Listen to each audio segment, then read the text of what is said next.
look what happened. Sad.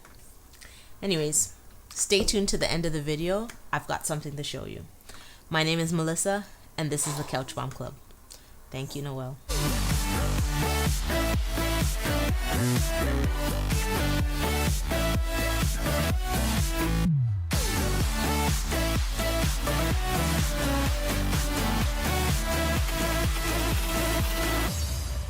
Before I got pregnant with my son, I had this irrational fear that I couldn't have kids. I don't know where that fear came from. The whole idea behind irrational fear is that it's not rooted in anything. I had no reason to be afraid. I had no reason to think that I couldn't have kids. It's just something that I was afraid of, and I don't know why. Not a lot of people know that about me. It's not something that I talk about. I don't even think my husband knew this, actually. It was never something that I made public or vocalized a lot.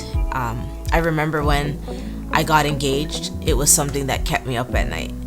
Just what if I can't have kids? We talked about having kids. We talked about, when we wanted to start having kids in our marriage. And even though we brought up those things in conversation, I never spoke about my fear that I would not be able to have kids. It wasn't something that I wanted to spend too much time dwelling on, but every time the subject of kids came up, or, we had to meet a new family member that was just born, I would go back to that thing in my brain that said, what if you can't have kids? So we got to a point in our marriage where we decided we want to have kids. So we tried, and it didn't happen right away. That fear came back. I don't know why, I don't know how, but it just started to plague me. I was like, okay, what if I can't have kids? Even though babies are born every single day, it really is a miracle when you are able to conceive and carry a child for 9 months and then give birth to this child. I didn't think that it was possible for me. A month before I got pregnant, I remember my period was late. So I thought, okay, I'm pregnant. One morning, I walked down the stairs, I started breakfast, and I went to the washroom, and my period came. I was devastated. And it wasn't like I had a real reason to be upset, because we had just started trying, and it doesn't happen right away for some women. Some, you touch them and they're pregnant. Me, it took a little bit longer, and that was normal. Even the time that it took me to get pregnant wasn't long compared to some other women, but I was still very disappointed. I stopped making breakfast, I stopped doing everything, and I went back upstairs, and I knelt down beside my bed, and I cried. I cried bitterly, and I sobbed, and I spoke to God, and I was like, why? I don't know why these words were coming to my mind. But in the crying, I kept telling myself to get over it, because it's just not gonna happen for you. And I don't know where that came from. I remember while I was praying, the story of Samuel came to my mind. And I immediately ran downstairs, grabbed my Bible, and I opened it to the book of Samuel, and I started to read. The way that I was reading and taking notes at the same time was just like, it happened so fast. I don't normally read fast, but I was reading it and I was taking in the information so fast, and I was writing pages and pages and pages of notes, just basically doing a study of Samuel and how he came to be. If you read the story, you'll know that Samuel's life kind of started a lot like my journey, where I was crying bitterly. Hannah, Samuel's mom, did the same, but I think she had an actual reason to cry. She was barren and couldn't have kids. I just thought I couldn't have kids. Either way, I did the study, and then I had the information, I had my notes, and I prayed again, and I was like, okay, God, I hear what you're saying. This is possible for me. Now what?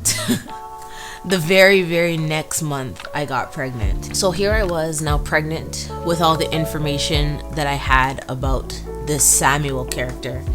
And the word village just like boom exploded in my mind. And it was at that point that I started to think about the term, it takes a village. What does that mean? I didn't want to have kids because I thought that I would be this perfect mom who had all the answers, who knew exactly what to do and when to do it. But I knew that I wanted to have kids, and I knew that I couldn't do it alone. The idea that it takes a village was something that I adopted to very early on in my pregnancy. Of course, I was married, so my village started immediately with myself and my husband. But I had so many others around me, like my sister, my mom, his parents, his sisters, everybody that we considered family, and a lot of close friends. They were all very early on adopted into this village. And I knew that when I had my son and any other child, that these people would be very much a part of not only my kids' lives, but my life, my husband's life, and just to be members of this village that we've established. So because I knew right away that it wouldn't just be me and that I couldn't do it alone, I made sure that I was getting all the information that I could. I read books, I watched sermons, I listened to podcasts. I did all of those things, not because I felt like I needed to read these books in order to know what to do, but I do depend on my village and the people that are closest to me to help me to get through. I can tell you a really good story of how the village comes into play and when.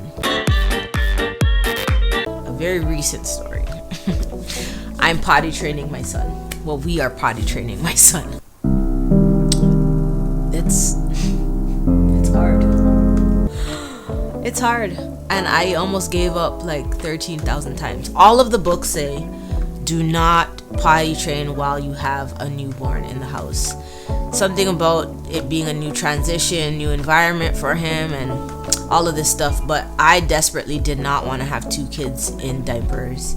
And I said, we're home, we're quarantined, I want a potty trained boy before this is all over. And I decided to start. Now, my husband and I were both working together to make sure that we toileted him and did all the stuff that you're supposed to do when you're potty training. But I found myself so overwhelmed with this task. I think I wanted him to be potty trained far more than he wanted to be potty trained. And again, all the books are like, if you're noticing that he's resisting, he might not be ready. But I was like, he's gonna be ready because I want him to be ready.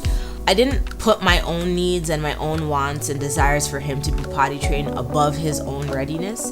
But I did persist, and I wanted to be quite persistent with his potty training. He showed me signs very early that he was interested and that he could be trained. And some books even tell you that there are some cultures that potty train as early as 6 months. Now, I don't have the patience, the skill, the know-how. I don't have anything required to do that. But he is 2 next month, and I thought, okay, let us do this thing. I almost gave up completely. I wanted to just throw in the towel. I said, forget it. I will buy diapers for as long as they make them. If I have to buy Depends for him, I will. I was just over it. I was exhausted. I was overwhelmed. I was frustrated. And it was a moment when the village came in. And the village saved me. The village saved him. Because, boy, I'm telling you, my sister stepped in and she said, we can do this. Don't worry. We got it. And she came in. She was like the calm to my storm because I was just like frantic. And she was like, don't worry. It's going to be done. This is what we're going to do. She came in with the fire plan. I call it Auntie Mo's potty training boot camp.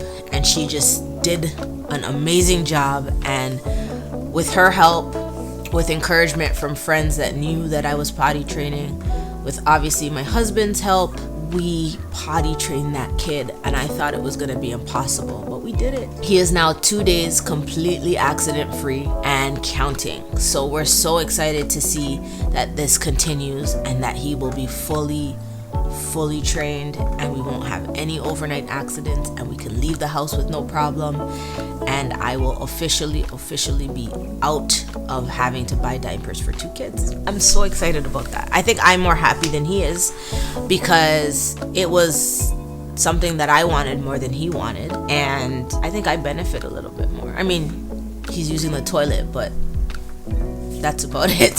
So the village came in handy. Like they came to my rescue. Without that safe net, I would be lost, and I would have a teenager in diapers. I think he would have been potty trained anyways, but for me, doing it as soon as we did it, and with a newborn in the house and all of the factors, the village was something that I couldn't have done without. I depend on those people not only for the benefit of my children, but also for my own sanity. I know that I cannot go about this motherhood thing as an island. And of course, I'm married, so I have my husband with me. A few months ago, I made a post about me being wise enough to have an extension of people that were involved in my children's lives. I got a little bit of backlash for it because I think people got the wrong idea. They were thinking that I was opening this can of worms to have my kids have access to just about anybody, or that people would have access to my children. But that's not what I meant. What I meant was that I chose a particular village for my children to be brought up in. And there are people that I trust and that my husband and I have in close-knit to our family. And those are the people that help to raise our children. We are the ones that are doing the primary caregiving, the primary raising. But it takes a village. There's that cliche sentence, it takes a village. I believe in it strongly. I know that it was a village that raised me, because my mom, although she was a single mom, she had people around her that helped to raise us. I need my village. I'm happy for my village, and I'm grateful for the people that we have handpicked to be in this thing called life with us.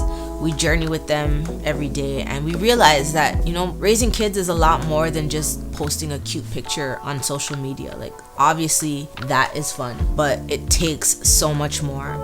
And although we share our kids with the world in that way, there are a few people that we love and hold dear to us that are helping us do this thing. But I have something that I am very excited about. Remember this happened? Well, when it broke, I thought it's time to get my own mug made. Oh, I'm so excited. I love it. I love it. I love it. I love it. So this will be my new mug to use while I am on the couch doing couch mom things. I'm excited about this. And of course, I got a few t-shirts made. And I am very excited to wear these and film in them and do all the fun things that I can possibly think of. I'm extremely happy with these things. I can't wait to wash my new purchases and do a mini fashion show. How cool are these? I am so excited about them. I haven't started a merch line or anything like that, but who knows what the future holds. If you're interested in these mugs or maybe a t-shirt, put a comment down below. And of course, if you have not yet done so, join the club. Hit that subscribe button and press the bell so you're notified when I'm posting new videos. The other video right here, make sure you watch that too. Follow me on Instagram and on Twitter, and I will see you all in the next video. I'm going to do another load of laundry. Gotta go.